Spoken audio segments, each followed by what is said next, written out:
And here is part two of my cross-country trip in 1974. Apparently, it cut off while I was speaking to the camera here. An incoming call caused the recording to just up and stop. Apparently, Steve Friedman and I hiked down into the Grand Canyon on the Bright Angel Trail, as far as I remember. I think it was about 9 miles to get down to the bottom of the Grand Canyon. And we were tenting. We camped down at the bottom as we had across the country. All except our time in San Francisco and with Aunt Winona in Ohio. We were tenting the entire time. I think we got rained on once somewhere, but the rest of the time we actually had very good weather. We went down into the bottom of the Grand Canyon, stayed a couple of nights down there, and would just explore each day, wandering around in the bottom of the canyon.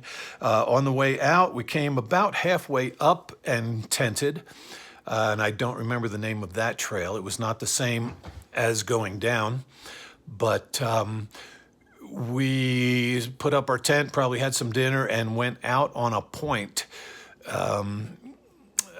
to go see the sunset. And on our way out to that point, suddenly, rattlesnake. We had learned from people that we stayed with in South Dakota that a rattlesnake, they hunted rattlesnakes. And we learned from them that a snake, or especially a poisonous snake, requires 1/3 of its body length as a base from which to strike. So if you see a rattlesnake or a poisonous snake, and it's 3 feet long, you could get as close as 2 feet away. I wouldn't want to push it, but Steve Friedman and I played with this poor snake for probably 10 or 15 minutes, and the snake was really ticked off. But that was pretty exciting for a couple of kids from New Jersey. I mean, my goodness. The only other time I've ever seen poisonous snakes was up on top of Mount Pisgah outside of Jim Thorpe, Pennsylvania. I used to hike up there and ride my bike once up to the top. And I know the time that I rode my bike, I was standing overlooking a cliff, maybe 60, 70 feet high. And in that cliff, I had previously seen copperheads. But this particular day, as I'm looking over the cliff, I somehow suddenly looked down, and there was a curled up copperhead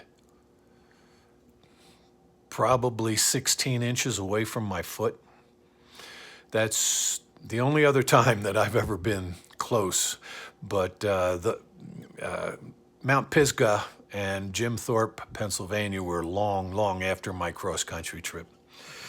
Anyway, Grand Canyon was a fabulous experience. I think we stopped in the Ozarks of Arkansas as we were coming back. I don't remember all of the details there, but I do know that on our last night of our trip, so that's now mid-October, we stopped in Shenandoah National Park in Virginia. And even in the Northeast, it was now getting, what do they call it? The Atlantic states. It was cold at night. So that was the first time we ever, during our entire trip, we did not clean up our plates and any leftover food carefully like we always had before. In fact, we put the dirty plates in the tent with us that last night in Shenandoah National Park. Okay, not a big deal, except that I was awakened in the middle of the night with what turned out to be a bear going from campsite to campsite, and there were almost no people in that campground. He was checking all the garbage cans, as was his habit, no doubt. And boom, you could hear him knock over a garbage can several sites away, and then boom, it's getting closer. Boom, It was next to us. Boom. Our trash can went over. I actually grabbed my flashlight and had my knife with me in case if I had to open up the back of the tent and run for our lives. But thankfully, the bear was just into checking trash cans and he never smelled the leftovers that were in the tent. But that's how our cross-country trip ended. The middle of October 1974. During the trip, I had written a song for Will and Linda Schreiber's wedding, which was probably a week after I got back, and so I wound up playing it at their wedding. It was a very, very good trip. It was important, and I hope that you will get a chance to experience the beauty of this country.